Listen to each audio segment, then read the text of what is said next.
season is coming up and everybody is preparing for the Varamahalakshmi festival. Hello everyone, welcome to Timpana Studio.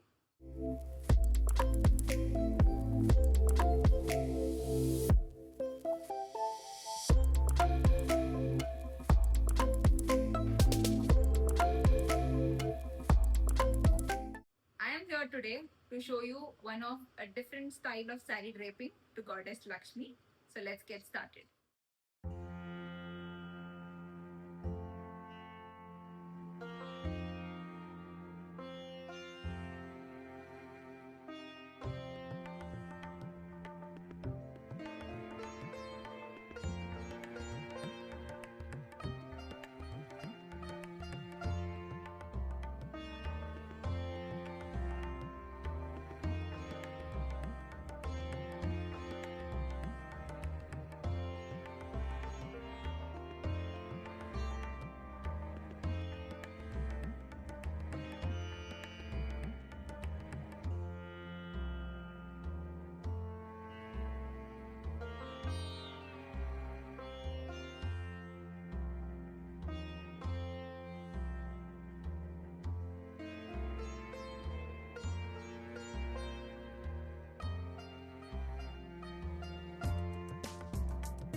Thank you for watching. If you like this video, don't forget to like, comment and share it with your friends and family who might find it useful. And if you're new to my video, don't forget to subscribe to my channel. So there are more such videos which we have uploaded in this channel for the Varamahalakshmi festival. So don't forget to check out those videos. Until then, see you in the next one.